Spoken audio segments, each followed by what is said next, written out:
transfer window officially open, and apparently it's gonna be open for like what, 10 days before the FIFA Club World Cup. Then they close it again, then they open it again. So I don't know what these guys are doing, but with Man United, we always have stories, we always have situations, and we need to get serious. Omar Barada, wake up, man. It's time to start signing some players. And apparently, yo, Douglas Luiz. We all know Douglas Luiz from his time at Aston Villa. It hasn't been great for him, bro. It hasn't genuinely been great for him. Let's just be realistic. Like Douglas Luiz, he was a big signing for Juventus. It hasn't genuinely worked out. He had what, 26 appearances.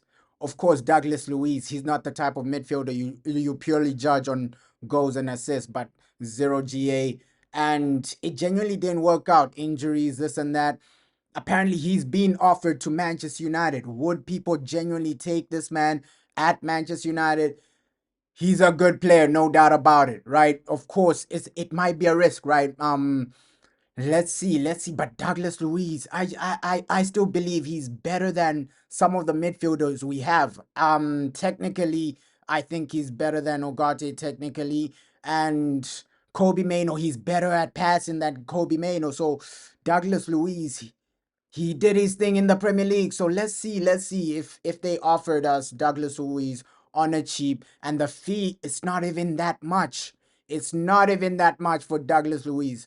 So would people take him for like 25 M's, less than 30 million? So he's a good player, man. But let's see. I just think Juventus, they're just offering him to multiple clubs.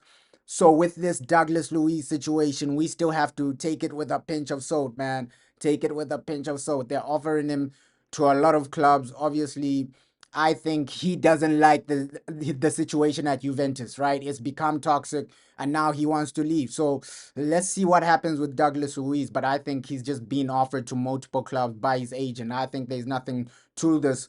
And Garnacho, man, Garnacho, Ruben Amorim, they've had a major fallout, right?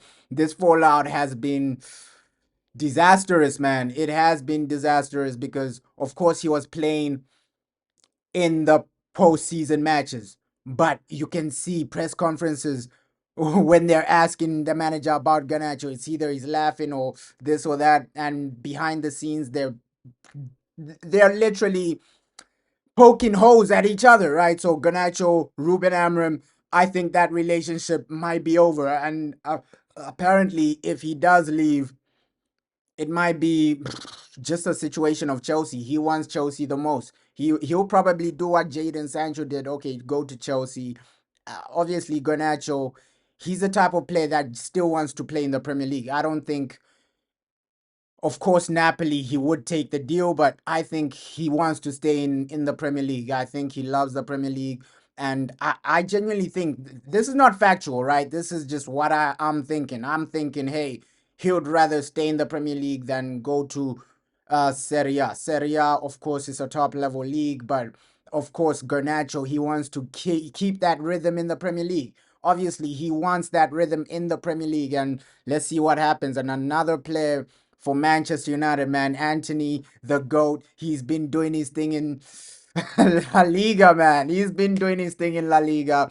Every moment you just see La Liga posting Antony the GOAT, Antony this, Antony that. But he's officially put out a statement saying goodbye to Real Betis, right? Of course, he was on loan, and looks like it won't be a permanent transfer, because usually if it was gonna be permanent, the man wouldn't have put out a statement saying goodbye, put out a video saying, hey, I enjoyed my time, this and that, it was amazing, this and that. So you don't put out statements like that if you don't intend to leave, right? If it was gonna be a permanent deal, you don't put out that statement. But what we do know about Antony is that for sure we're gonna sell him. Maybe it's because of the wages. Real Betis couldn't buy him permanently, but I do believe we will find another club for Antony. I think it's just a situation. He comes back, maybe he'll play a few preseason games, and then we'll sell him again. So Antony, man, he's done his thing on loan,